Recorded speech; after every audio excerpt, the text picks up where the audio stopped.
Nimisha? Nimisha? Yes. I think chat is not enabled on YouTube. ಅದು Nimisha? Yeah, message ಇದು, but then Nimisha, see it. Yes. All right. I think chat is not enabled on YouTube. ಅದು Nimisha? Yeah, message ಇದು, but then Nimisha, see it. Yes. All right. I think chat is not enabled on YouTube. ಅದು Nimisha? Yeah, message ಇದು, but then Nimisha, see it. Yes. All right. I think chat is not enabled on YouTube. ಅದು Nimisha? Yeah, message ಇದು, but then Nimisha, see it. Yes. All right. I think chat is not enabled on YouTube. ಅದು Nimisha? Yeah, message ಇದು, but then Nimisha, see it. Yes. All right. I think chat is not enabled on YouTube. ಅದು Nimisha? Yeah, message ಇದು, but then Nimisha, see it. Yes. All right. I think chat is not enabled on YouTube. ಅದು Nimisha? Yeah, message ಇದು, but then Nimisha, see it. Yes. All right. I think chat is not enabled on YouTube. ಅದು Nimisha? Yeah, message ಇದು, but then Nimisha, see it. Yes. All right. I think chat is not enabled on YouTube. ಅದು Nimisha? Yeah, message ಇದು, but then Nimisha, see it. Yes. All right. I think chat is not enabled on YouTube. ಅದು Nimisha? Yeah, message ಇದು, but then Nimisha, see it. Yes. All right. I think chat is not enabled on YouTube. ಅದು Nimisha? Yeah, message ಇದು, but then Nimisha, see it. Yes.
Mute him.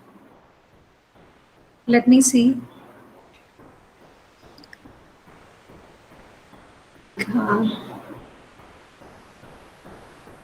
Mute him. Sir, let Can me you see. hear me now? Yeah, yes, sir. We can Yes, hear you. sir. Good.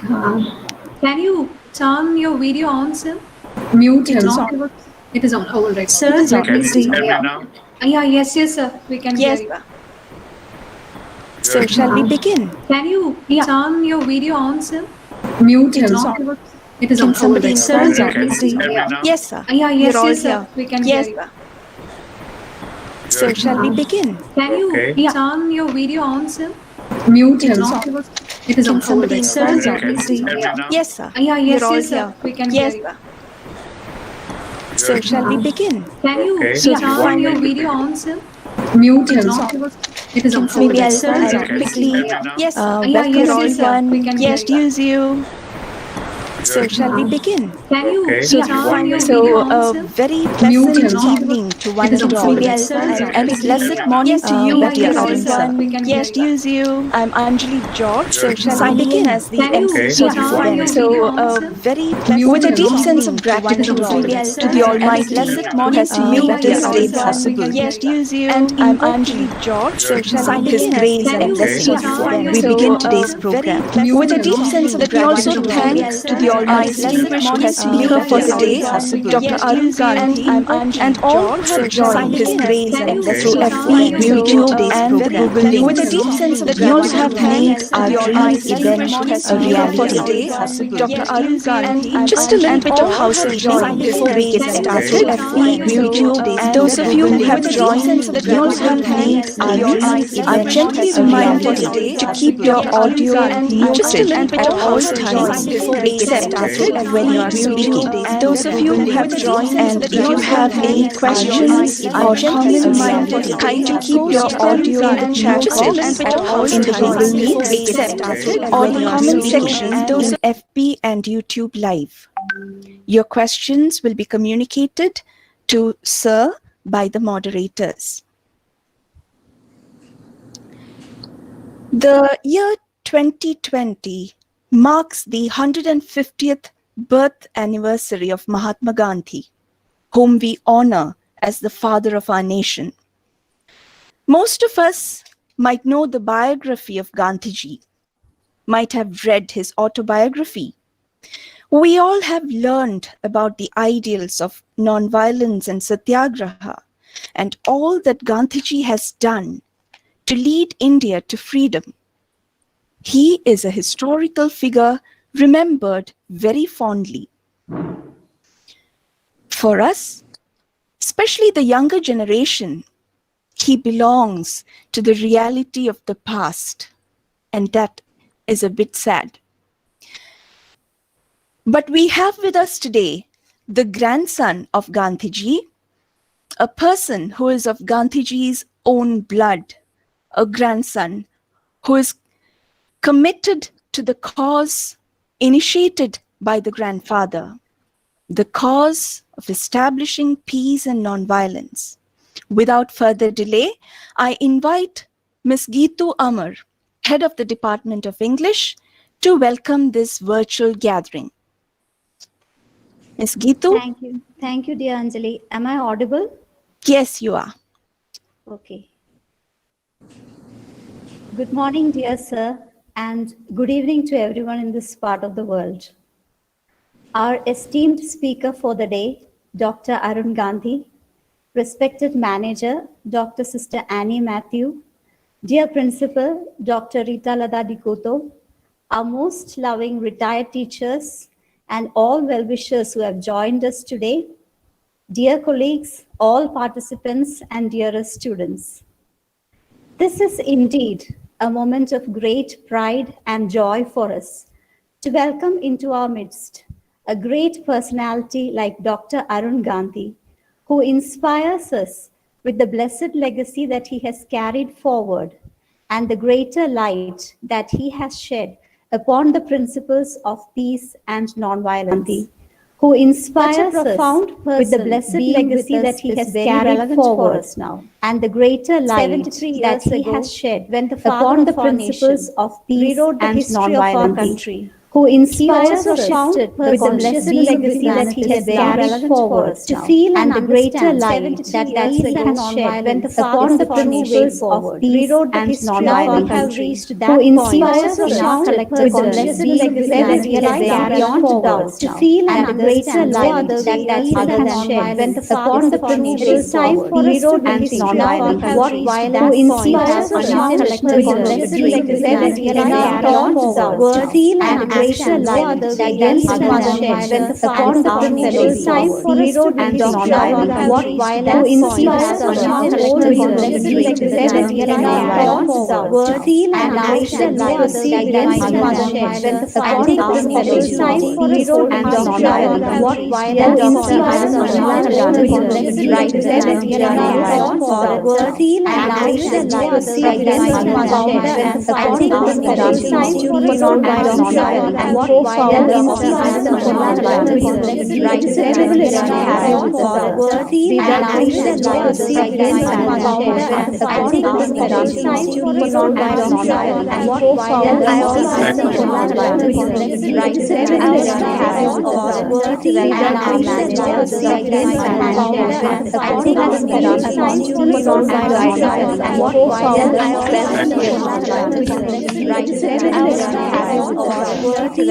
a special word of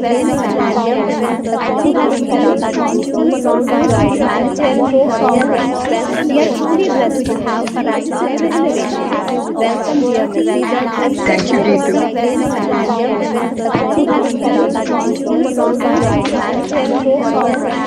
We are truly blessed to have welcome dear Lily.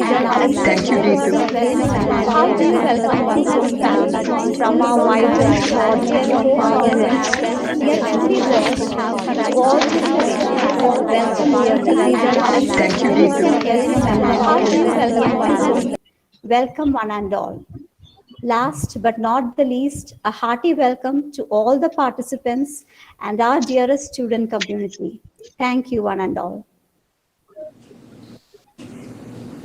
Thank you, dear Geet.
Our esteemed speaker would be sharing his thoughts today on the relevance of Gandhi.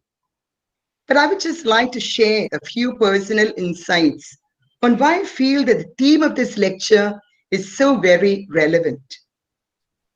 As a person whose perspective on life has been strongly influenced by the life and teaching of the man we love to call the father of our nation, I have in recent years often faced a situation where I had to defend my views on why Gandhi's thought was still relevant today, both among friends, reputed scholars, sometimes among young people who dismissed his ideas and teaching as totally irrelevant, even though they had hardly made more than a peripheral study of his teaching.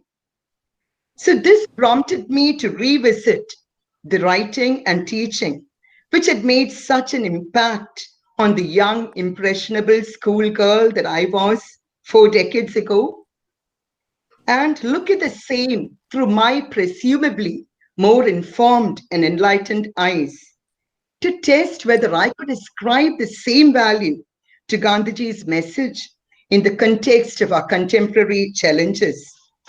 And in this exercise, I found that Gandhiji's teachings, simple enough to be understood by a little child, yet complex because we could live a whole lifetime and yet not succeed in practicing them perfectly. I found that these teachings were timeless in the sense that they struck at the core of all the challenges we face today. So in a world where religious intolerance and fundamentalism are on the increase, Gandhiji taught us that all religions are the same in their essence and proclaim that nothing ultimately lives or survives but the truth. He reminds us, he continues to remind us that we need to have faith in the core of goodness that resides in oneself and in others, and hold on to the belief that the humanity of man would ultimately prevail over the darkness in him. In a time when might is right and capacity to be aggressive and violently assert one's rights are celebrated as virtues, Gandhiji showed us through his life and teaching that in a gentle way you can shake the world. He showed us that nonviolence is the greatest force we have at the disposal of mankind, mightier than the mightiest weapons of destruction ever invented.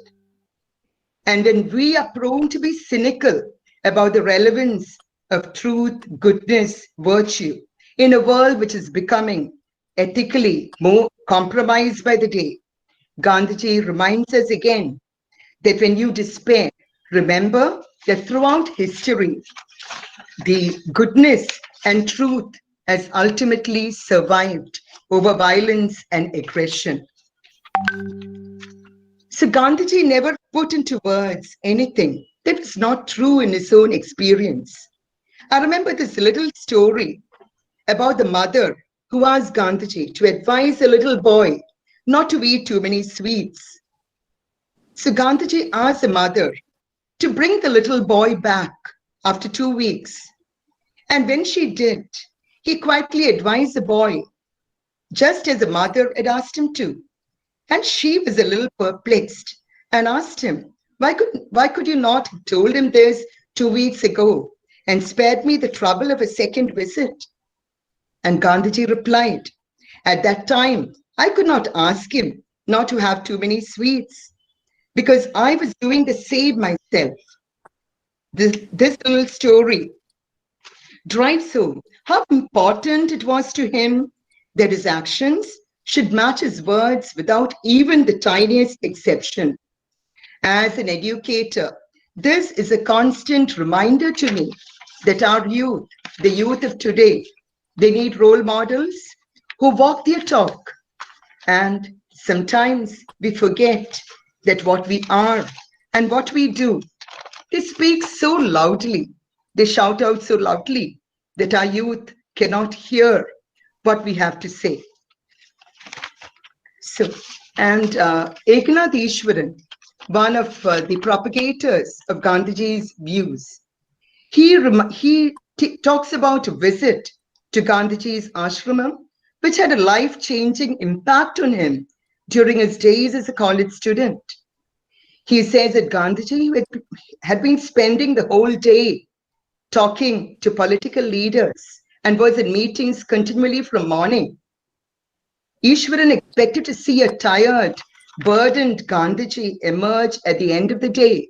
And he said, I was so surprised to see this radiant and vital man emerging in the evening, bursting through the door. And in the evening walk, all of us had to run to just keep pace with him. So in this meeting, I remember Ishwaran reporting this insight that he had gained, that Gandhiji's radiance, vitality, and energy came from the fact that in reducing himself to zero, his love had expanded to embrace the whole world, and his life energy rose from his insatiable love of all mankind. The author goes on to say, the idea of making oneself zero always seemed unattractive to me till my meeting with Gandhiji showed that self-forgetfulness does not mean lack of personality, but it means a fulfillment of personality in joy and in service. So today, I find it so very, very relevant that we have, and so very, very fortunate we are that we have with us the grandson of this great man, a great leader, the father of our nation. We have with us his grandson, Dr. Arun Gandhi, who has taken it as his life mission to spread the teaching of nonviolence and truth, which his grandfather dedicated himself to. And I believe that this is going to be an enriching day, an enriching evening for all of us present here. And before I close, I would like to just remind you about another thought, another word which is possibly very familiar to all of us, but in the context of the growing divide between those who live in extreme affluence today and those who subsist in dehumanizing poverty and economic insecurity, especially in the context of the COVID situation we have, is good for us to remember the very oft-quoted words of the father of our nation, that there is enough in this world to provide for every man's need, but not enough to provide even for one man's greed. And the different deadly sins that he talks about, which may seem like cliches, they are relevant today as they were earlier. Religion without sacrifice, politics without principle, science without humanity, business without ethics, all these are as relevant today as they were earlier. So I congratulate the Postgraduate Department of English for this wonderful venture. And a special thanks to our dear Anjali, who has made this all happen, and all the others who are supporting her and to make this evening a wonderful one. So have a good day, everyone. Thank you and have an enriching evening. Thank you all. Thank you very much, dear ma'am. I'm honored and privileged to carry out the duty of introducing a living legend, Dr. Arun Manilal Gandhi. But I'm overwhelmed by the density of the task. I'm apprehensive about doing 100% justice to my duty, because to tell about this gentle luminary, I would require not a few minutes, but long hours. Still, with your consent, dear sir, let me introduce you to this virtual gathering. Dr. Arun Manilal Gandhi is the fifth grandson of Mahatma Gandhi by his second son Manilal. The 2 years spent with his grandfather at the beginning of his teenage years at Sevagram Ashram in India left an indelible mark on the life of Dr. Arun Gandhi. The ideals of nonviolence, peace, secularism, humility, and compassion for the helpless and downtrodden that blended and personified as the person of Gandhiji had a thorough impact on young Arun. Today, Dr. Arun Gandhi travels all around the world, sharing the messages of nonviolence and peace in a way that honors the family's private legacy and a nation's heritage. In 1991, Dr. Arun Gandhi, along with his wife Srimati Sunanda, founded the M.K. Gandhi Institute for Nonviolence, which is currently located in Rochester, New York. In 1996, he co-founded the Season for Nonviolence, as a yearly celebration of the philosophies and lives of Mohandas Gandhi and Martin Luther King Jr. In 1997, the Gandhi Legacy Tour of India for fostering interfaith began, and in 2012, the Gandhi Lifescapes Tour of India and Gandhi Satyagraha Tour of South Africa were introduced. In 2003, he was one of the signatories to the Humanist Manifesto that laid down a humanist worldview.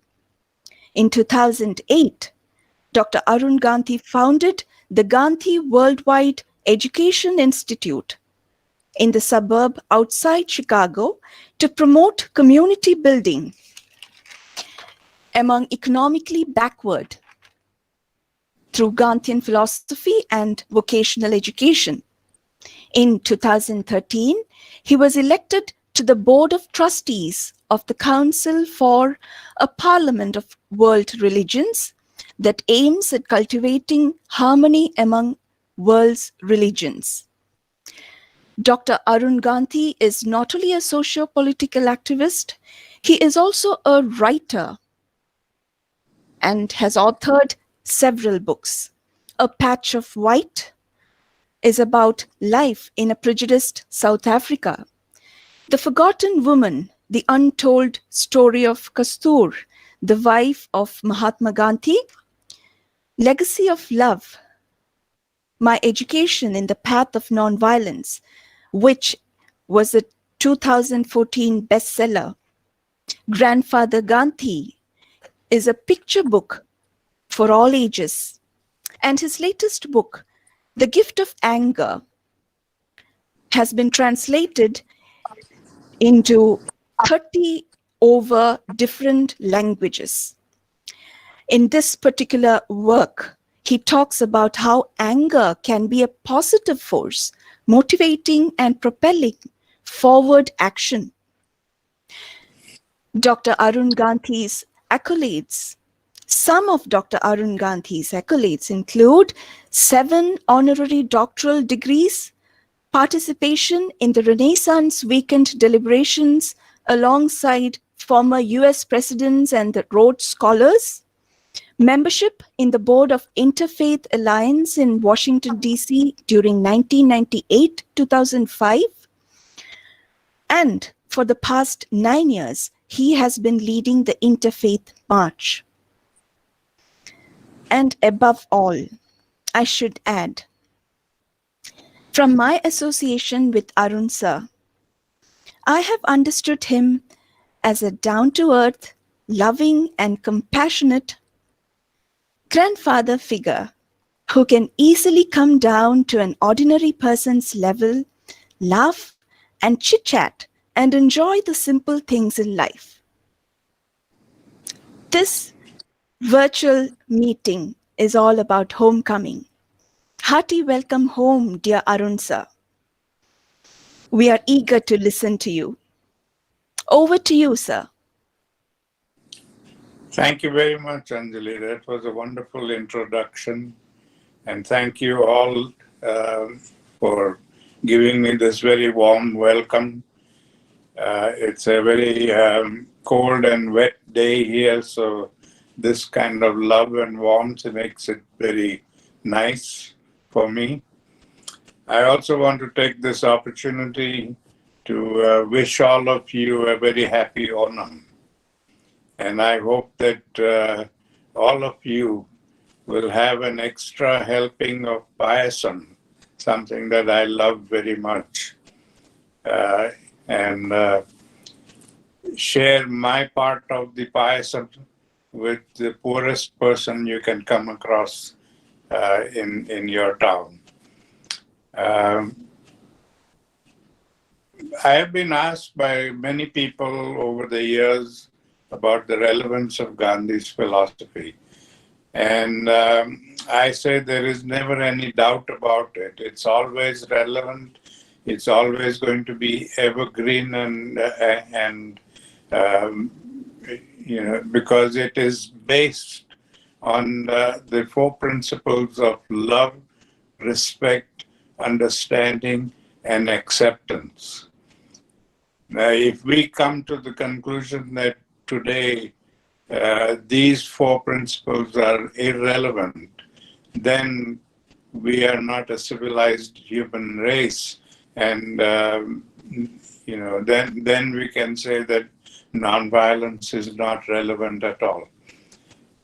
It is what really motivated grandfather into looking for an alternate to violent ways of resolving conflict was the fact that he realized we had created over the years a whole culture of violence.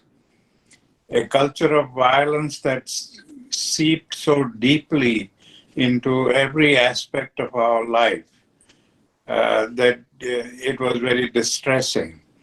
When we look at it, today, violence has seeped into our sports, our entertainment, our language, our education, our religion.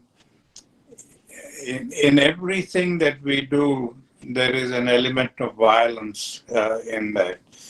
And when we have that kind of a culture of violence, then we are going to resort to violence and destruction at every step of the way. And that is not how civilized human beings should live. And that's when grandfather realized that we need something different. Now, violence, to be able to practice violence, we have to have hate and prejudice and anger, and all of these negative emotions need to take control of us so that we can be violent when necessary. And when we live in that negativity all the time, it becomes a part of our life and it defines everything that we do there. The grandfather decided that instead of this negativity, what we need is positive thinking. And positive thinking is bringing back love, respect, understanding, and acceptance of each other. And that is the principles on which he built his philosophy. Unfortunately, over the years, scholars have focused more on his philosophy of nonviolence as a tool for conflict resolution. I think it's largely because he used it to gain independence for India, and he didn't have the time to tell us that there is more to this philosophy than just a conflict resolution. And so everybody thinks that it is just used for political conflict resolution. And it's more than that. I think the philosophy is not just a tool for conflict resolution, it is a way of life. If we don't make it a part of our life, if we don't live it, we cannot really practice it. We have to have that love and respect and understanding and acceptance ingrained in ourselves so that we can practice it in our relationship with each other. Today we don't have it, and that is why there is so much violence going on in society. I was fortunate among all the grandchildren. We were 14 grandchildren from 4 sons. And I was fortunate in the sense that when I came to live with him at the age of 12 in 1945, I was coming from South Africa, and because I had this very unpleasant experience in South Africa with prejudice, when I was beaten up at the age of 10 by some white young people.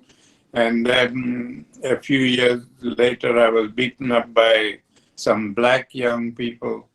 And it filled me with a lot of anger and rage. And I wanted eye for an eye justice. And that's when my parents decided it was time to go to India and give me the opportunity to live with grandfather. And I was grateful to them for having given me this opportunity, because in many ways, the 2 years that I spent with grandfather really changed my life completely. The very first lesson that he taught me after I went to him was about understanding anger and being able to use that energy constructively.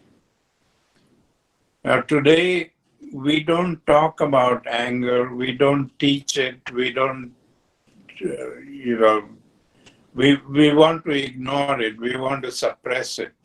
And so we just allow everybody, right from childhood, to find their own ways of dealing with anger. And the result is that because nobody has taught them, we all end up abusing anger instead of using it intelligently. And that abuse of anger is what causes more violence in the world. Harvard University recently did a study, and they came to the conclusion that more than 80% of the violence that we experience in our lives, individually or collectively, is generated by anger. I've been doing some work in the prisons here in New York State, and I come across all of these young people in prison who acted in a moment of madness. Something triggered them, they got very angry, they picked up a gun and shot somebody, and that changed the course of their lives completely. So then that happens to us individually every day. We are sometimes fortunate that it is not a very serious offense, and so it doesn't make a very big difference in our lives. But in many cases, you'll find that it's been very serious, and the lives of the young people have been changed considerably. And that is because we have ignored anger completely, and it is one of the most powerful emotions that exist in human beings. To make me understand this, grandfather used the analogy of electricity. He said, just as we have a circuit breaker in the electric circuit, so that when something goes wrong, the circuit breaker trips and cuts off the electric supply and tells us that there's something wrong and we need to look at it and fix it. So in the same way, anger is a circuit breaker in human beings, which is telling us that there is something wrong and that we need to stop and look at what is wrong and fix it so that it doesn't happen again and again. But because we subscribe to the culture of violence, we focus more on the person who caused us the anger instead of the problem that caused the anger. And by focusing on the person, we attack the person or we punish the person or whatever it is. And the problem that caused the anger remains on the side, unattended.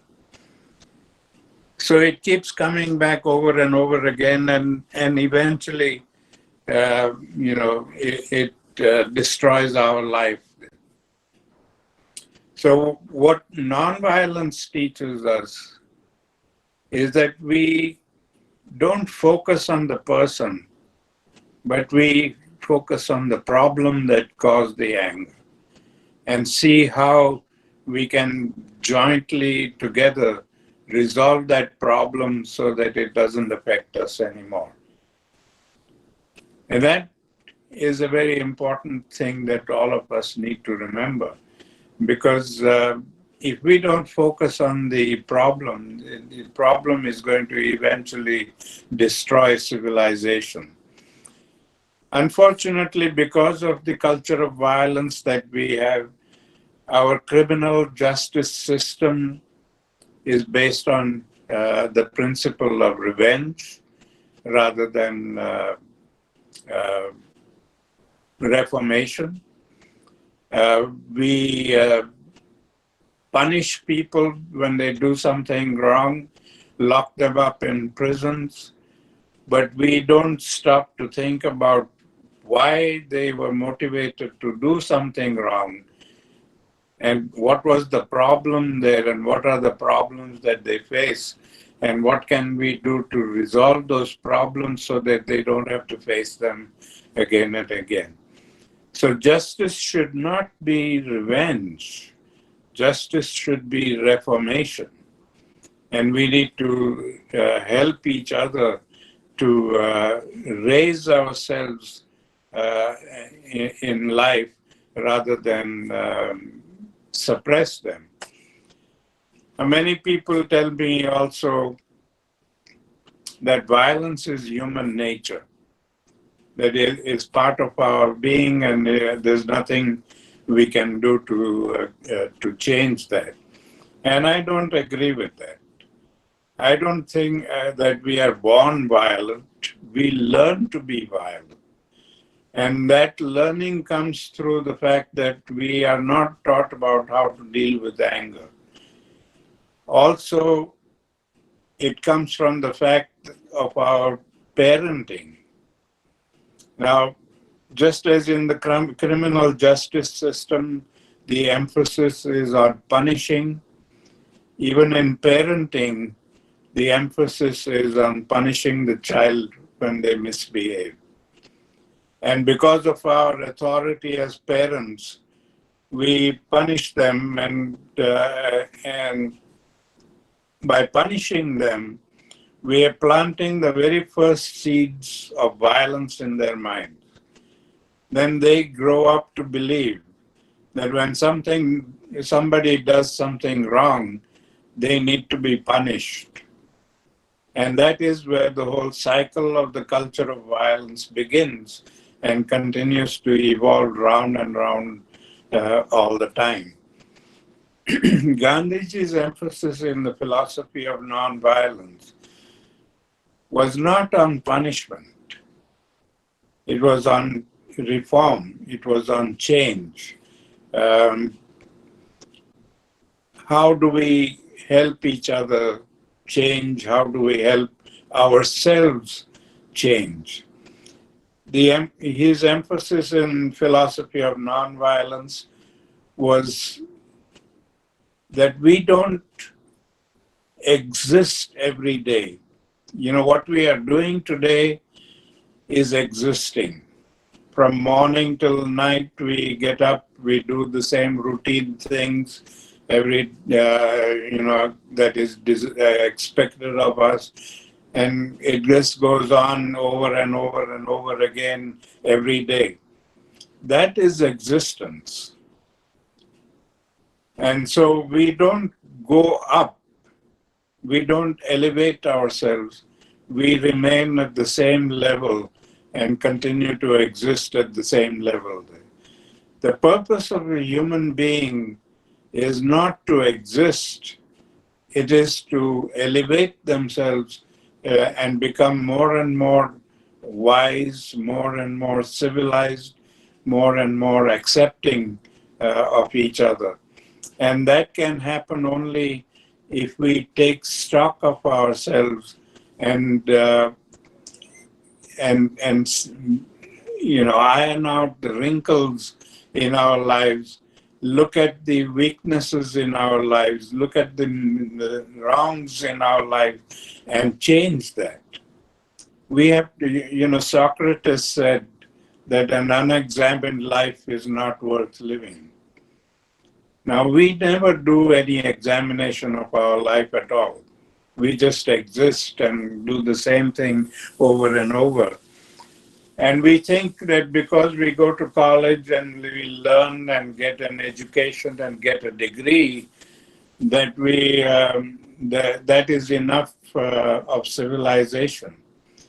That is not enough. What we get in the universities and colleges is knowledge. But how we use that knowledge for our personal growth, it depends on us how we absorb the knowledge that we get from them. Today, unfortunately, the knowledge that we get from schools and colleges is so based on giving a person a career so that they can go out into the market and get a good job and make a lot of money. Now, materialism has become the most important thing in life. Everybody wants to be rich. Everybody wants to acquire all the good things that are available in life. So our ambition is always about enriching ourselves by any means possible and getting all the good things that are available in the market. Our whole economy is based on consumerism. They keep producing new things and enticing us to buy new things, and that is how we support the economy of any country, and that is what we consider to be growth. It's not growth, it's destroying us. It is burying us in materialism and greed. And that is like a cancer destroying every aspect of human life. So we have to overcome that greed. We have to learn that life is not about existing, life is about enhancing our personal lives, as well as making our life meaningful for everybody around us. And that can be done only if we do a periodic search of where are we and where are we going from here. What is the trajectory of our life? And that that is how he made me understand what his philosophy was. And that happened to me through a little pencil. I was coming back from school.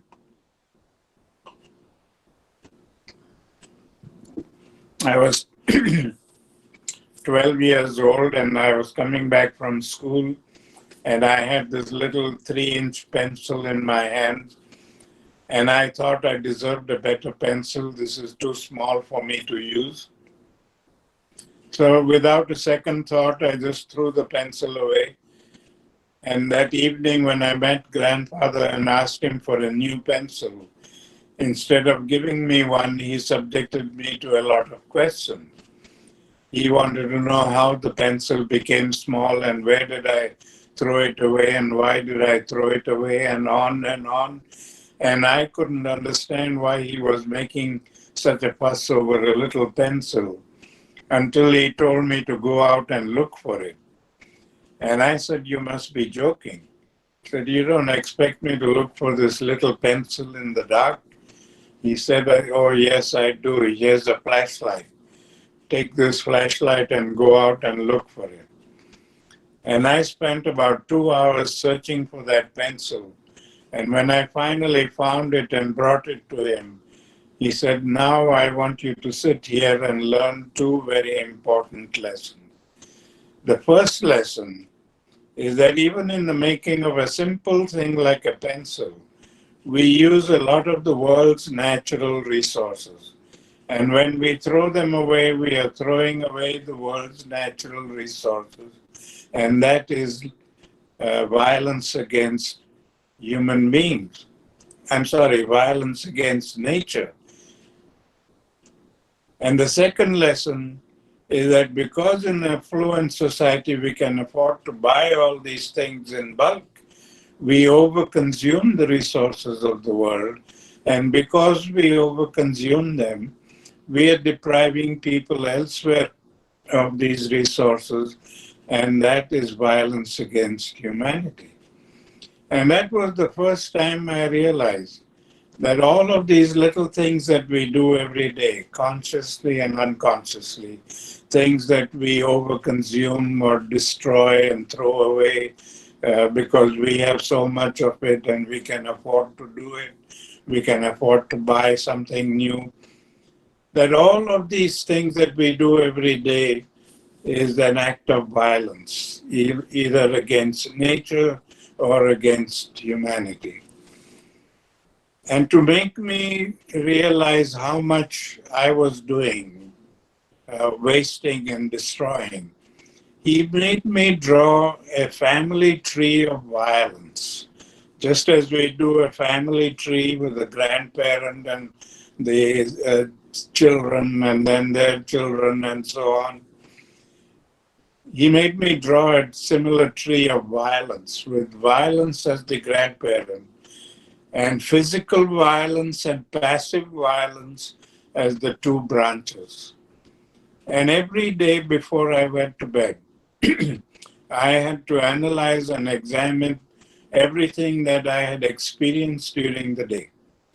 Things that I may have done to other people or people may have done to me.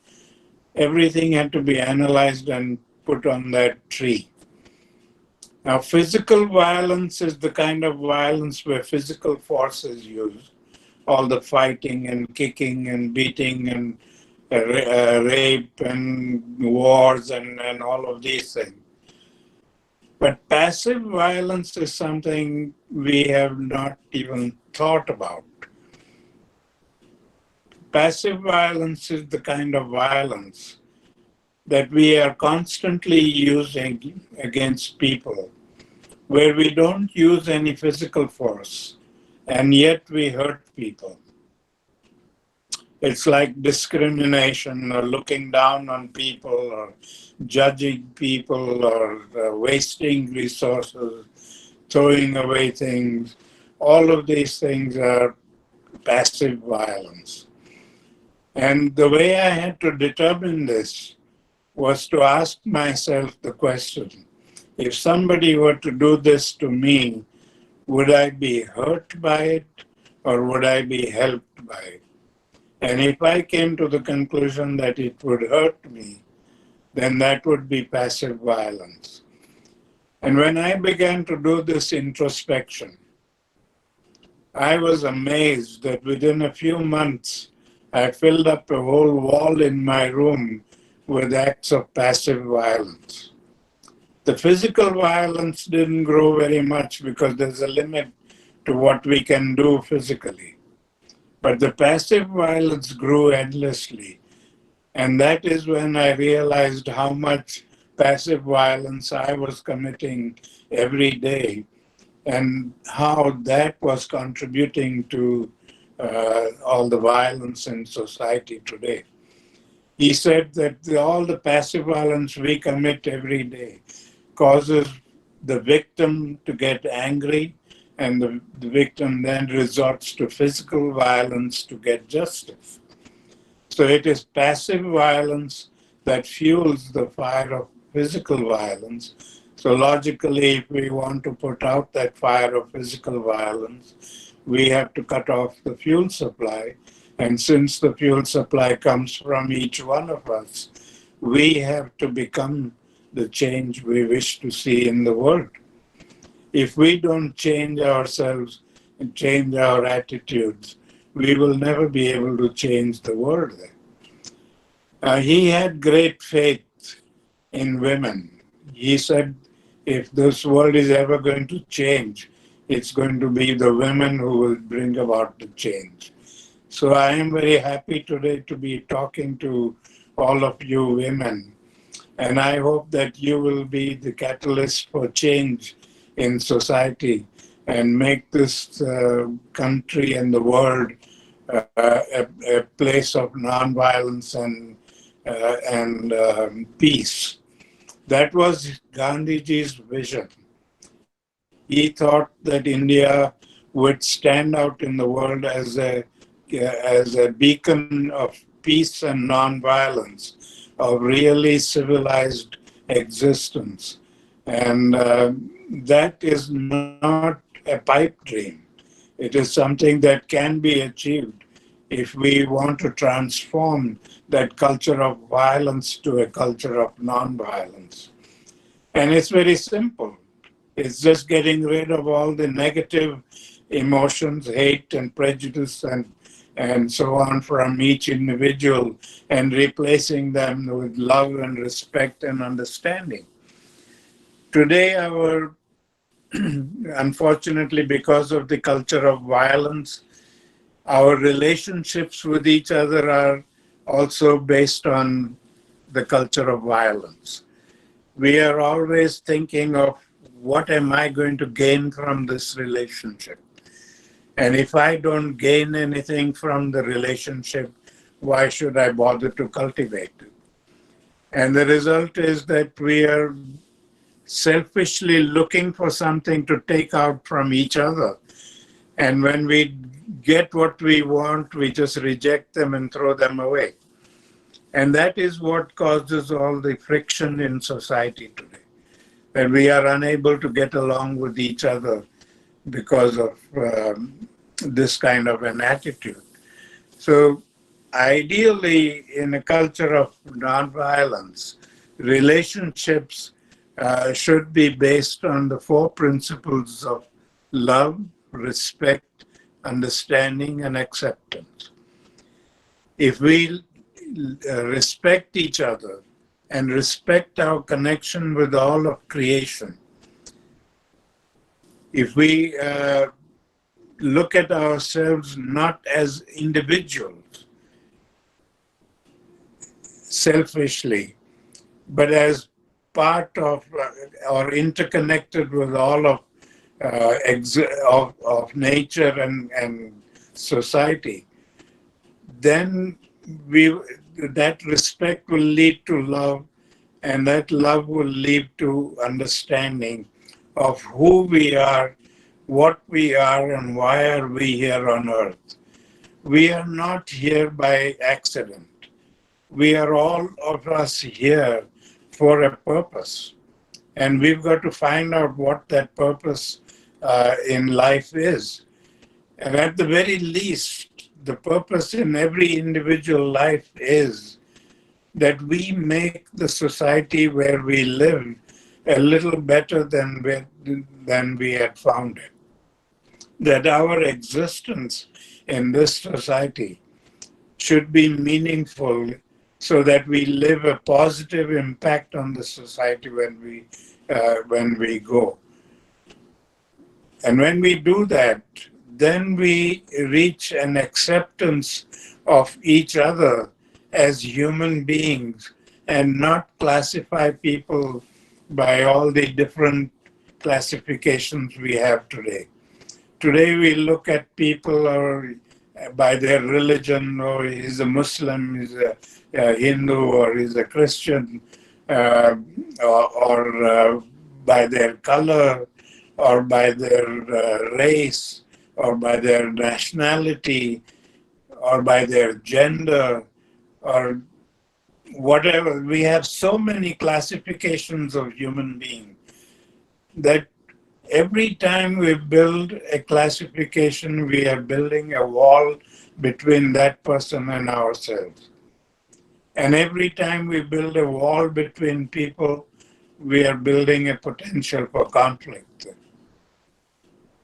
Now, we don't want all these classifications. We don't want all these divisions in society. We want to have a human society. And if we can only look at ourselves as human beings without any of these classifications, then we will be able to take the first steps towards creating peace in the world.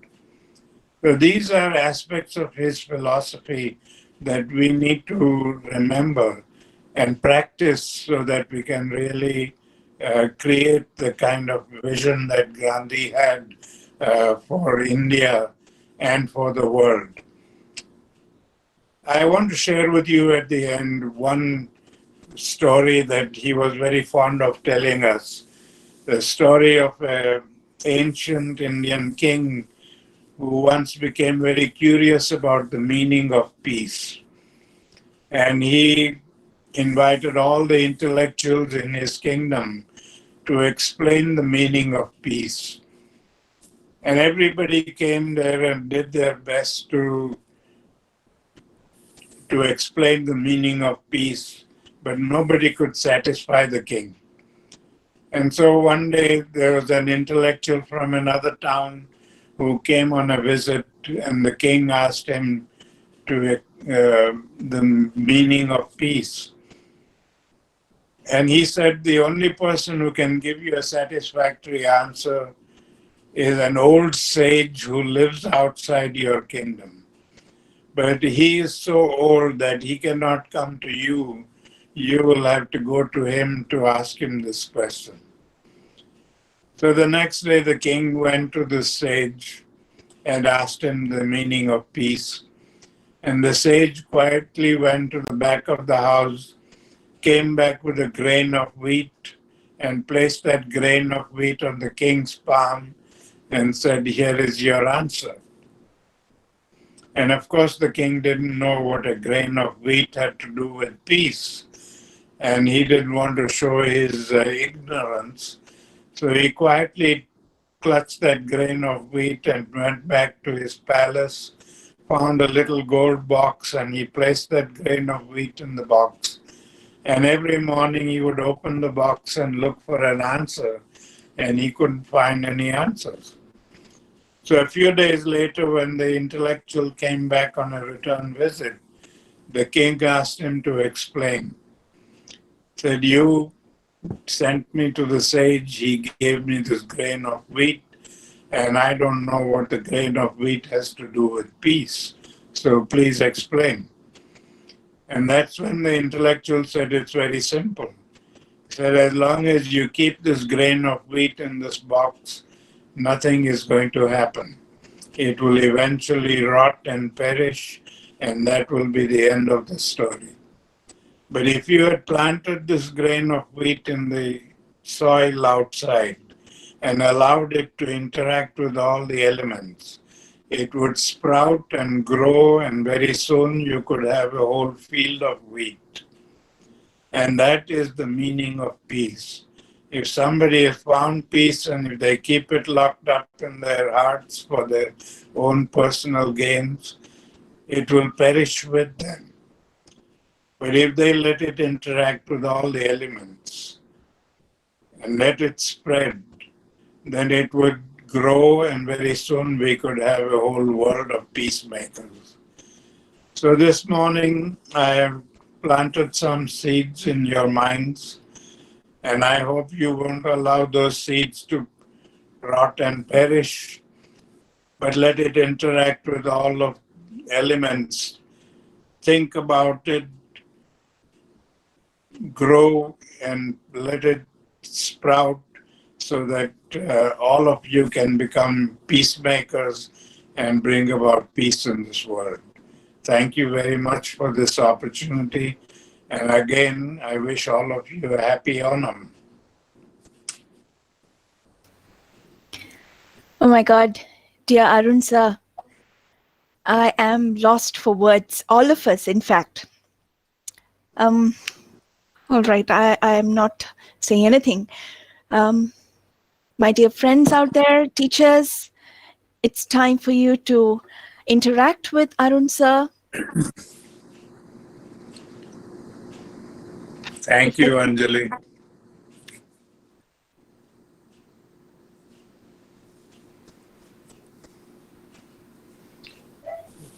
Do we have any questions or comments?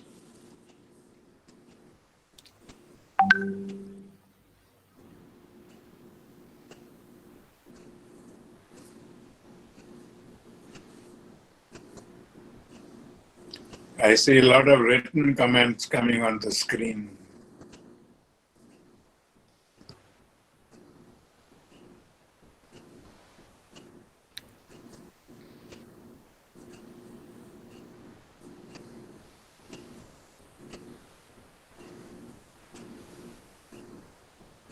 Elizabeth, are there any questions posted in Facebook? No, ma'am, there isn't any yet. Lakshmi?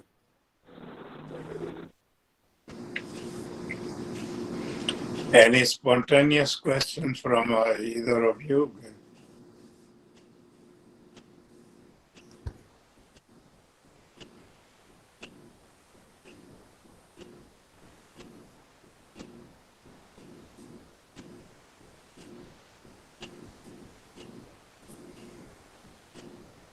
As we wait for questions, just sharing a thought which I have had for a long time.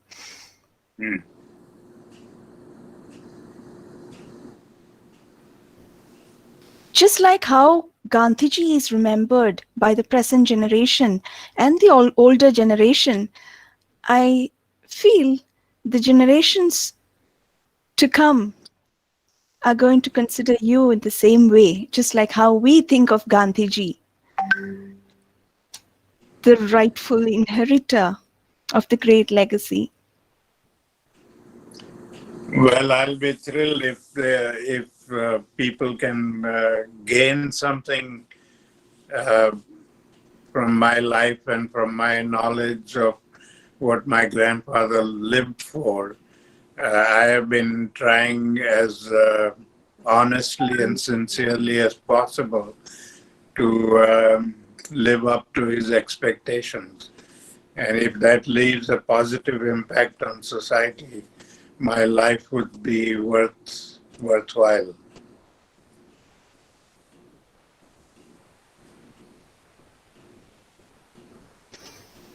Hello, Anjali. Yes. There is one question in the chat box. If you could just read that out. Is it in the first link? Yeah. Well, I do not see it.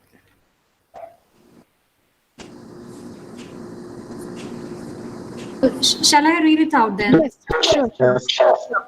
Yeah, so the question is by Leah, does using a page in a notebook lavishly, like writing with leaving spaces, even it gives more understanding, should be avoided?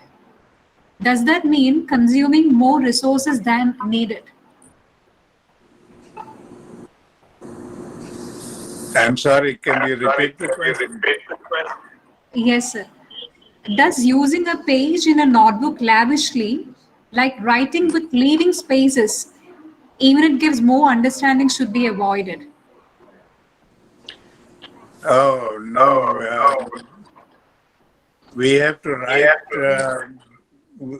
legibly so that it is understandable. If we cram everything up together, it is not readable and it's not understandable. So some amount of using space is allowed, but we can always use both sides of the page instead of just one side of the page. I remember when I was living with grandfather, he used to get sacks full of mail every day. And one of my duties was to open the envelopes and take out the letters for him to read.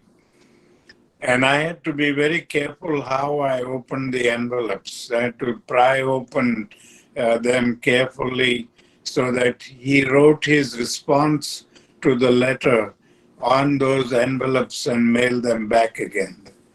So he used everything meaningfully. So we have to use everything properly and meaningfully rather than, have these destructive habits that we have. When we start writing something and after a couple of sentences, we realize that's no good. So we just crumple up that page and throw it away and start over again. And it just goes on. And sometimes before we can finish what we are writing, we have thrown away about 6 or 7 pages unnecessarily. Now that shouldn't happen. We should have our thoughts aligned properly and before we start writing and destroying paper, before we start putting it on paper. So, these kinds of habits that we have acquired need to be changed.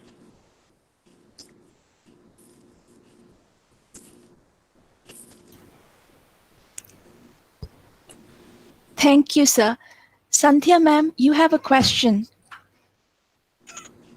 Ma'am?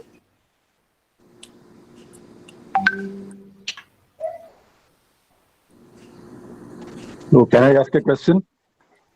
Sure, sure. Respected sir, it was a great privilege to see you and to listen to you speak. My question is, what was Gandhiji's take on crime, courts, and punishment? And how do you think is his position relevant in our present times? His thought on punishment was, like I said, he considered punishment as part of the culture of violence, and he didn't believe in any kind of violence at all. So his thought was that justice should be healing instead of harming. If we focus more on healing people instead of harming people, we would be able to resolve these issues more easily.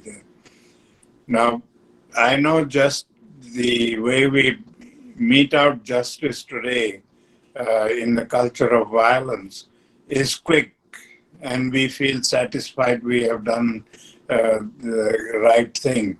We catch a person, for instance, stealing something. We try them and put them away in the prisons, and we think that we have taken care of it. But we have not looked into the reason why that person had to steal. Why did that person get what he wanted legitimately? We never focus on that, and so the problem remains there. And that whole problem is the disparity, that economic disparity that is growing in our societies everywhere. When we leave a substantial amount of people, marginalize them and leave them behind, they are going to do whatever they can, some legitimately or illegitimately, to get what they need for survival. Now, if we blame them as being thieves and criminals because they are trying to survive, then we are not addressing the problem at all. The real addressing the problem would be to eliminate that disparity and bring about a greater amount of equality between people. That would reduce crime substantially. Today, we are told that the stricter the punishment, the less the crime. And so we have to continuously escalate the level of punishment for each crime to keep the fear in the people and stop them from committing crime. And that doesn't help. At some stage, we are going to reach a point when we can't escalate anymore. Or when we escalate, it goes to a ridiculous extent. Like what happened here last night in Wisconsin, because of all the racial trouble there. Some white supremacists came out with their guns to protect their businesses, and they shot 2 innocent people in the streets, just shot them dead. And that means you're giving death sentence to people for a petty crime, for stealing a car or destroying a car. Now, what kind of a civilization is that, where a life is not worth even a simple little thing, a material thing? So he believed that we have to be more civilized in our punishment and not focus on punishment, but focus on reforming and changing people and changing society.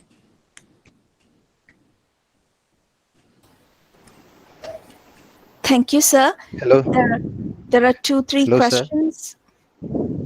Yeah, can I raise a question, ma'am? Yes, sure. Sir, thank you so much for your short yet meaningful and inspiring lecture.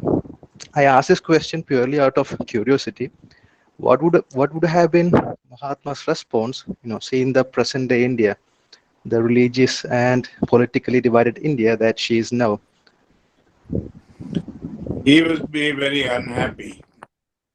He died very unhappy because he didn't want, first of all, India to be partitioned. He said India is one country, there is no need for Pakistan, it's all part of one country. But the leadership of the Congress party was so interested in getting into power that they decided to bypass him and accept the British terms of partition against his wishes. And so he was very unhappy about that to begin with. And certainly the effects of that partition and the hate and prejudice that it has entrenched in our society would distress him much more. And now that hate and prejudice is growing to other parts. Now we are even hating people from different states. We can't tolerate people from different states. So our perspectives are getting narrow and our hate is getting more pervasive. And that is very, very sad and very sorry state of affairs. We ought to find ways in which we can all live together and be more loving and respectful of each other, rather than becoming more and more narrow in our thinking. So it's very sad that even here in the US, when we go out and meet another Indian person, we are not content with the person's being an Indian. We want to know which part of India you came from or where you come from. And so, the relationship is based on that kind of narrow perspectives. Now, why should it matter which part of India we come from? When an American comes to India and they say they are American, we don't ask them, are you from California or New York or where? I mean, the American is an American, so why can't an Indian be an Indian? Why do we have to be defined by the state we come from? Excuse me, ma'am. Yes, Lakshmi. Ma'am, can I ask him a question? Yes, you may. Respected sir, we have a question from our YouTube live streaming. Sir, could you please share a few books that influenced you the most? Well, as far as Gandhi's philosophy is concerned, his biography is very important. It's very simple, very small. And unfortunately, it doesn't deal with the most important part of Indian history, because he stopped writing his autobiography in 1929. And a lot of important things happened after that. But what is important in his autobiography is the transformation that took place in his life. From being just an ordinary person with ordinary hopes and ambitions of getting an education and making money, to reaching the stage he did, and how that transformation took place and what he did to become what he did. Today we unfortunately, when we think of him as a Mahatma, we think that he was born a Mahatma. He wasn't born a Mahatma. He wasn't endowed with any special gifts or anything. He was just an ordinary person like all of us. But he decided that he was going to go upwards and not remain parallel and live, at the same level. And so he constantly made that effort to change his thinking, to look at his weaknesses and transform those weaknesses into strength and keep improving. So today, I don't know whether you people are aware of this controversy that has started in some parts of Africa, where they picked out some of his early writings and picked out some negative remarks against the African people, and they branded him as a racist. And so in Ghana and a few other countries, they removed his statues because they said we can't have a statue of a racist person. Now, I do admit, by today's standards, what he wrote in those days and the terms he used, like the Kafirs for Africans, were wrong. But in those days, that was the common word used for Africans by all the colonialists. Now, he was influenced by the British. He had a British education. And so when he came to Africa, and his first thoughts about the African people were the same thoughts that were based by the British.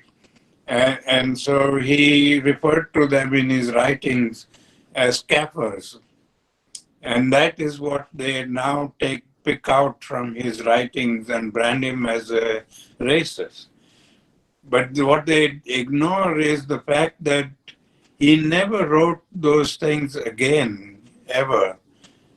And he admitted that those were wrong, and that a change had to take place. And so he transformed himself from that kind of ignorant thinking to a more positive and civilized way of thinking. So the transformation can take place in anybody's life, that we also can make those changes in our life so that we can become better human beings. We may not become Mahatmas, but we can certainly become better than we are today. And that should be our objective all the time, that each day we are better human beings than we were yesterday. If we have that perspective and that goal in our mind, then we will keep improving every day and grow upwards. And improving doesn't mean just acquiring knowledge. It means transforming that knowledge into wisdom by our own actions.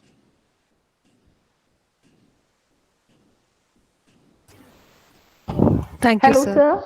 sir. Hello. May I speak? Yes. Hello. Sir, it was a great privilege and pleasure listening to you. So happy. I just had a question. Life has become extremely complex in the world, and there are people who consider Mahatma Gandhi's teachings and thoughts to be rather simplistic. This is a world, what we call post-truth, and everything has changed. Media is doctored. There's a lot of we are unable to distinguish between right and wrong, between fake and truth, and leadership has become extremely unscrupulous. How does his teaching still remain relevant? I know that you have been saying that, but even then, it is complexity versus simplicity. Simplistic. Well, the complexity Teachings. has taken place because of the culture of violence. And that becomes more and more complex and more impossible to define because it is so far away from truth. So and yes, Gandhi's philosophy is very simple. It's about love and respect. There's nothing complex about love and respect. So it is simple, and unfortunately, it is the simple thing that we reject because it is simple. We want something complex. And so scholars today go through his books and keep analyzing and trying to find something complex from his philosophy. And they can't come up with anything complex because it's so simple. And then we say it's not relevant. Now, there should be no question about the relevance of the philosophy because truth and love and respect and nonviolence will never become irrelevant. And if they do become irrelevant, then God help us. Then life is not going to be worth living. So if life is becoming more and more complex today, we don't have to participate in that kind of complex life. We have to change ourselves and change people around us, and that is how the change will ultimately take place.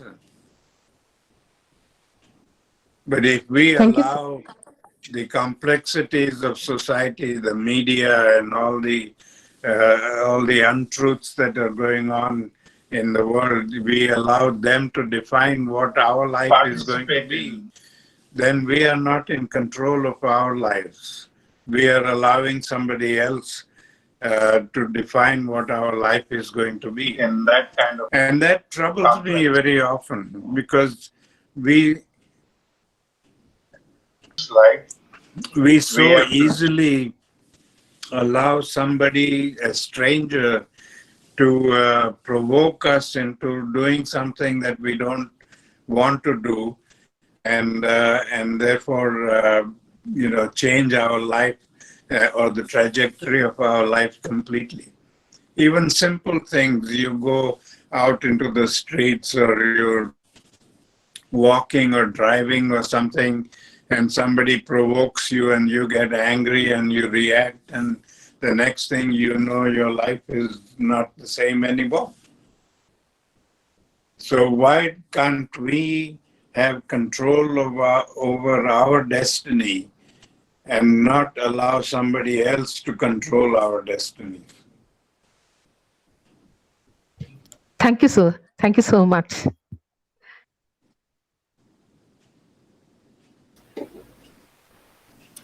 So there are two questions posted in the chat box. The first one is,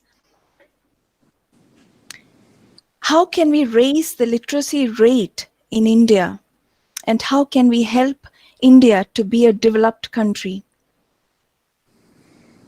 I think we can raise literacy rates if all of us who are educated educate other people and make it possible. for them to understand how to read and write and get some education. We did that when I was living in India. We did that, and I still continue to support that work. We have rescued a lot of children from poverty, and even children who are made to go to work because of poverty. We have rescued them, and we now have about 1,000 children who are getting basic education. It's not scholastic education. They are not going into, the organized schools, but we are getting university students who come out and volunteer, and we run classes for them in the slum areas and teach them how to read and write and do arithmetic, basic education. And then, once they show some talent, then we either put them in school, regular school, so that they can get formal education, or we give them training in some kind of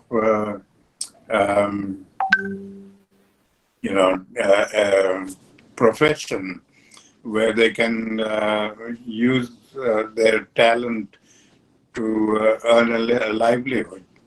So these are little things that every one of us can do on a small scale and make a difference in the life of somebody or the other. Poverty and all of these problems that we see in society cannot always be remedied by the government. Many of these problems require compassion, and the government is not trained to show compassion. They take a very bureaucratic view of all these problems, and they pass laws, and many of those laws cannot be implemented, or many of the poor people don't know of the existence of the law, and they can't take the benefit of it because they don't know about it. So compassion is only something that we individually can give to other people. And it is a responsibility of each of us individually to participate in bringing about a solution to all the problems that we see of poverty and destitution in our societies.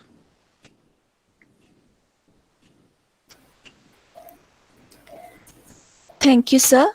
There is a question posted by Anakha Sunil. Anakha, would you like to ask, sir? Yes, miss. Yes, go ahead. Can you hear me? Yes, we can hear you. My question is that today in our academics, we learn about a lot of things, but we are some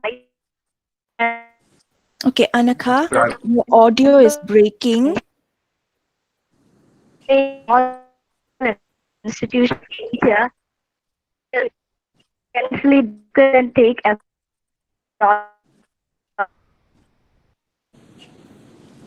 Sorry, I can't understand There the is question. some Problem with her audio, I think. Anakha, shall I read out your question? Unfortunately, your audio is breaking. It's not audible. Her question is, today in our academics, we learn about a lot of things, but we are missing out some vital elements like nonviolence. Did the Honorable Father of our nation have a dream that one day all the educational institutions in India will intensely discuss and take efforts to admire nonviolence as an important part of our life? Yes, he did have that vision, and he, in fact, even before India became independent, he had started a couple of institutions where they were giving that kind of holistic basic education.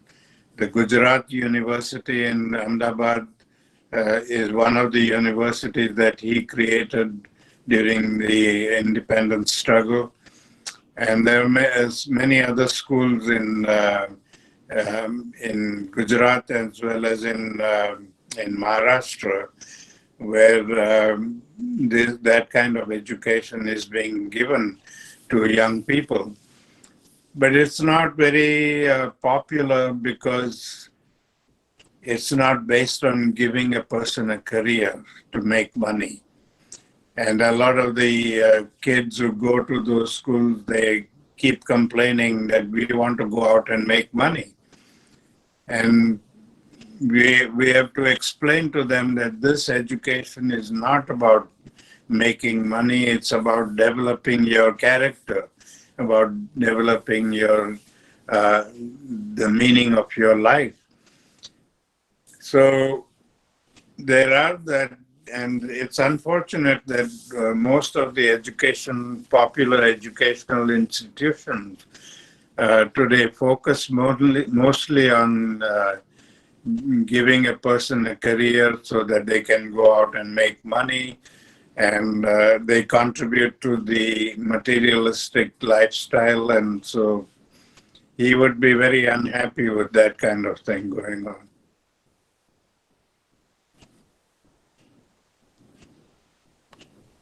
All right. Thank you, sir. Any other questions?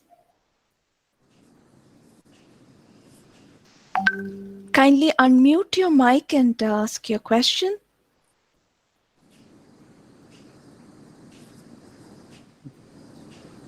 Ask me.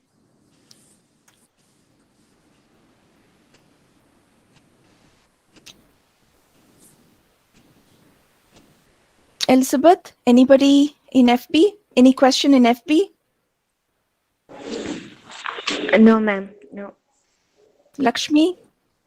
YouTube?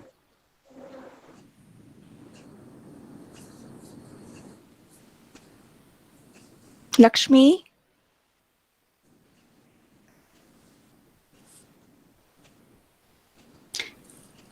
Sir, one last question from me. Out of curiosity, I was just looking at the painting behind you, and I was trying to picture you as a little boy holding their hands. Can you share with us your memories of your grandmother, please? Yeah, unfortunately, I didn't have much time with grandmother because, we lived in South Africa. And the last time I remember meeting her was in 1937, 38, when I was just 3-4 years old. And then we went back to South Africa, and the Second World War broke out, and we couldn't travel to India for right up to 1945. And by the time we came back in 1945, she had died in 1944, a year earlier in prison. So I don't have many actual memories with her, except for a few little things that my parents told me about, when I was with her as a very young child. But that is one of the things that has always been a sad part of my life, that I didn't have much of understanding. But then, when I had the opportunity while I was working in the Times, that I researched her life and wrote a book, The Forgotten Woman. And it turned out that she was a very dynamic person, And, although she had never gone to schools and colleges, had never had any formal education, she had a very good sense of what is right and wrong. And there's a very interesting story of where Bapuji learned about anger. And he acknowledges this in his autobiography. They were married at a very young age, and they started living together at the age of 16. And Bapuji's first reaction was he wanted to know who is going to be the boss in that relationship, who is going to lay down the rules and enforce the rules. And so he went to the library and started reading books on the subject. And all the books were written by male chauvinists, and they all talked about how the husband should lay down the rules and enforce them and control their wives. So he came home one day and he told grandmother, he said, from tomorrow you are not going to go out of the house without my permission. That is the rule and you're going to obey it, and I want no arguments. And grandmother didn't say anything at all. She just quietly went to bed and got up the next day, and she continued to do what she always did, continued to go out and visit and never bothered to get grandfather's permission. So about 4 or 5 days later, when grandfather realized that she was not obeying him, he confronted her again and he said, how dare you disobey me? Didn't I tell you that you should not go out of the house without my permission? And at that point, very quietly, without raising her voice or getting agitated, grandmother said to him, I was brought up to believe that we must always obey the elders in the house. And I believe the elders in this house is your mother. And if you are telling me that I should not obey your mother, but obey you instead, let me know so that I can go and tell your mother I'm not going to obey you anymore. And because he couldn't tell her to do that, and so the whole matter was settled without anybody getting agitated or angry or, having harsh words with each other. And that is when grandfather says that was the most profound lesson in nonviolent conflict resolution that I learned at that age from grandmother. So she was very wise in her own way.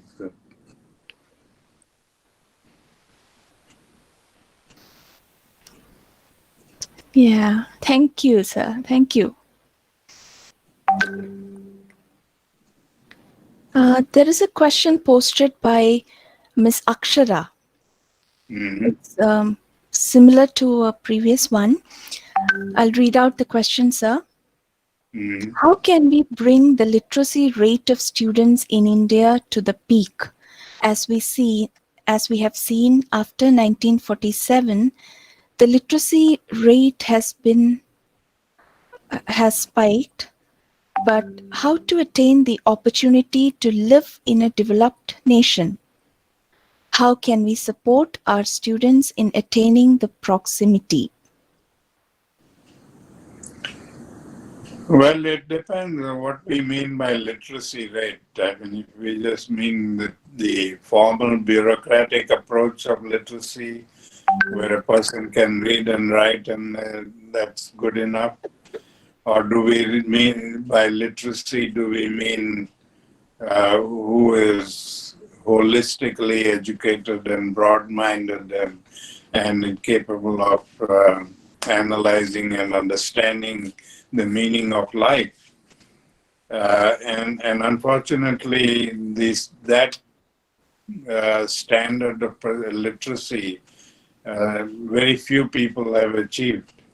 We have gain, like I said earlier, we have university diplomas and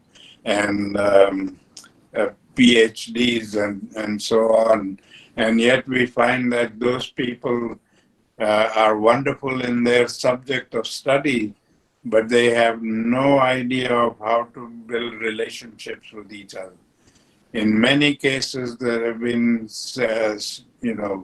all these highly educated people who have to go through divorces, multiple divorces, because they just can't get along with their spouses. And so, just getting a scholastic education and a career and being very profound in your subject of study is not enough. We have to have that holistic education which brings about a well-rounded, understood human being.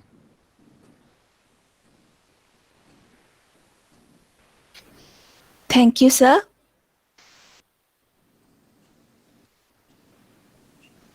Looks like there aren't any more questions. Anjali ma'am. Yes. Ma'am, I just got a question. All right. Hello, sir. Sir, you say loving others and helping them would lessen the crimes rather than fear-inducing punishments. Isn't love another emotion like fear? If love overwhelms fear, how strong it is? Is it the most powerful emotion? Love is yes, it is another emotion, but it is a positive emotion. Fear is the negative emotion. So if we live in fear, in negative emotions, then we are attracting only negative vibes, and that negativity takes us deeper and deeper into more negativity. But if we have positive emotions like love and respect for each other, then we are attracting more positive. And you can see this in your everyday relationship. If you respond to somebody with fear or with anger and frustration or any of these negative emotions, you are pushing that person away from you. But when you respond to somebody with love and respect, that person comes closer to you and becomes, the relationship becomes much stronger. So love is always a more positive way of responding.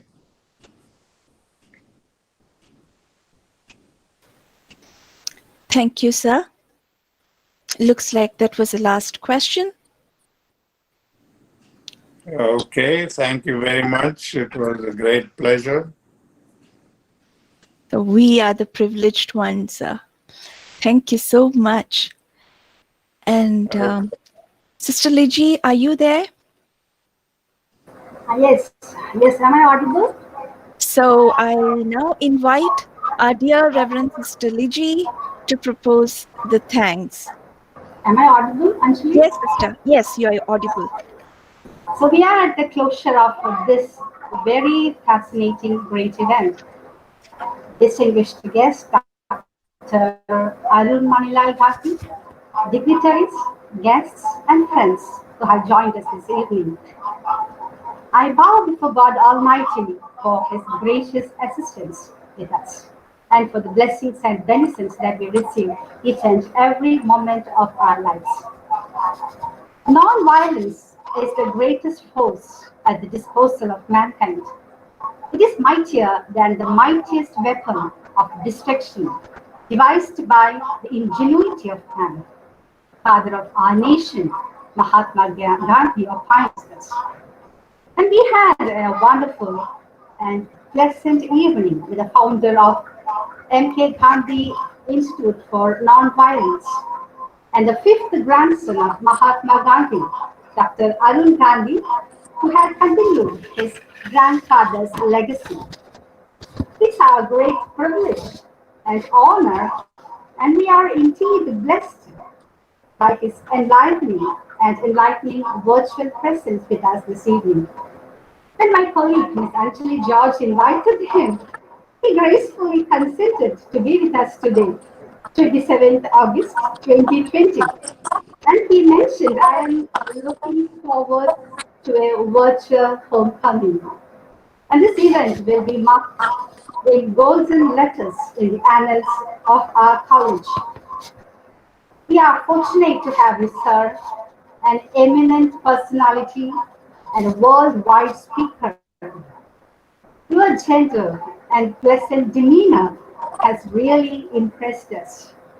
We, the postgraduate Department of English, St. Joseph's College for Women, Alappuza, Kerala, thank you, dear sir, for sharing with us your most cherished fond memories, personal experiences, the lessons that you have learned from your beloved grandfather, Mahatma Gandhi.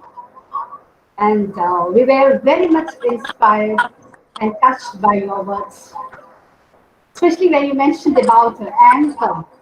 It is like electricity, and we need to channelize it intelligently.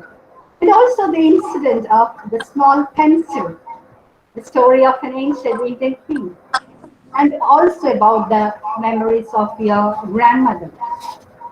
We firmly believe that your powerful words would have a long-lasting effect on our lives, and we will strive to be a catalyst of change and be the peacemakers, and also to have the positive thinking to transform this world to a better place. We extend God's blessings and best wishes to your continued success, happiness, peace, and good health in the years to come. We are indeed grateful to you, sir. Now, moving on to our fine family, we offer our sincere thanks to our dear manager, the undisputed shepherd of the Just Fine flock, Reverend Dr. Sister Annie Matthew, for her gentle presence and encouragement in all our endeavors. Thank you, dear sister. I recall with gratitude our beloved principal, Dr. Rita Lata Dikutu, for her introductory speech and also for her unflinching support, guidance, and trust in us that helped us to flesh out our dreams. Thank you, ma'am. A special bouquet of thanks to the distinguished guests and eminent personalities for their esteemed presence with us. I'm happy to mention about our department. In the absence of Ms. Sharon Dikuna, the head of the department, Ms. Gidu Amar is at the helm of all affairs of the department. My special thanks to Ms. Gidu Amar, Assistant Professor, Department of English, for her welcome address and also for her strong support. And all my dear colleagues who have worked with a true spirit of solidarity in making this event a reality. An event of this dimension cannot happen overnight. It requires meticulous planning and execution and an eye for details. I wish to convey my deep-seated gratitude and love to the coordinator, my colleague and dear friend, Ms. Anjali George, Assistant Citizens College for Women, for making possible this auspicious event. You made impossible possible. Hats up to you, my dear. Because of you, we are now part of this memorable event. I do appreciate all who assisted you for the smooth running of this international webinar. A special thanks to our tech-savvy Mr. Agil Keo and Ms. Akshara Kolchura for their technical support, excellent management, and hard work for everything to fall into its place. Thank you.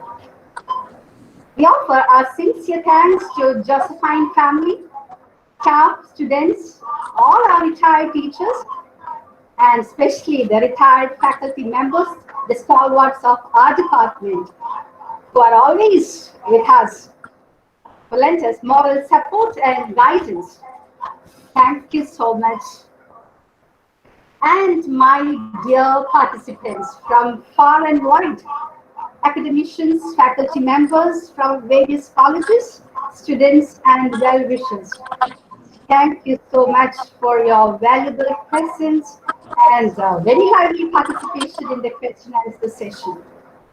Thank you. Thank you, one and all. Thank you very much, dear sister. Yes, sir. I've been getting many messages flashing on the screen, and some of them have some question or something. I can't read beyond one line, so I don't know how to respond to them. I just wanted to say thank you for. Are you able to? I mean, it's all just a few. Can I quickly read out to you? We are really blessed to hear from you, sir. Thank you so much. Anaka, thank you, sir, for your valuable words. Dr. Bhagya, thank you very much. Dr. Sandhya Pai, thank you so much, Dr. Arun Gandhi, for this memorable day.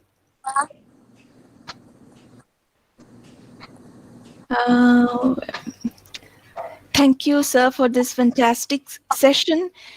And Sandhya ma'am, again, thank you very much, sir. You have answered my question clearly and with simple and deep conviction. Thank you for this wonderful experience of listening to the great orator. No words are enough to express our gratitude, sir. We are really blessed to listen to you. Thank you very much, sir. Thrilled to hear the voice of the Gandhi legacy directly by Dr. Chandradasan. Thank you so much, dear sir, for those valuable insights. A really unforgettable experience for all of us by our dear principal, Dr. Rita Lata Dikuto.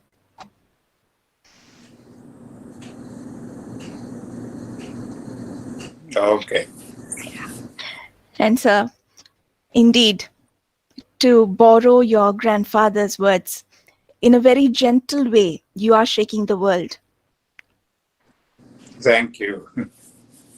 Sir, can we all, okay, I don't know whether it sounds a little odd, but can all of you here just open your video so that we can have a screenshot with sir?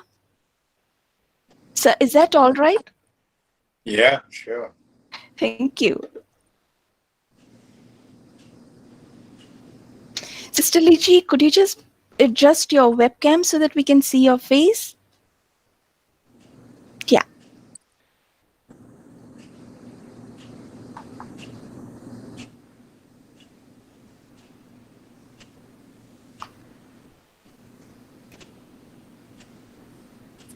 Yes. Got it? Yeah, taking.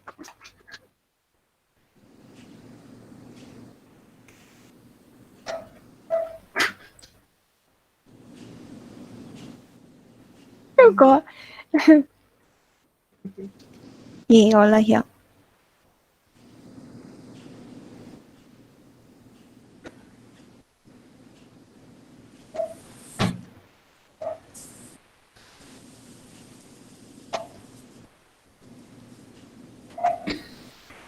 Yes.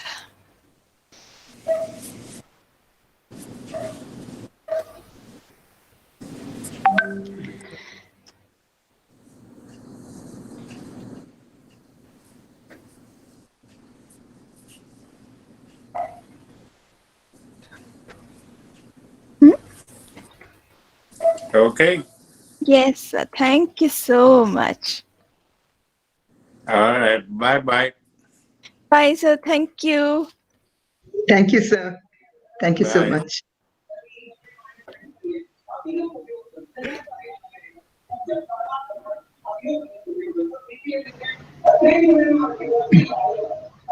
Anjali, did you get everyone? I Miss think Jessie, Miss Jessie is there with us.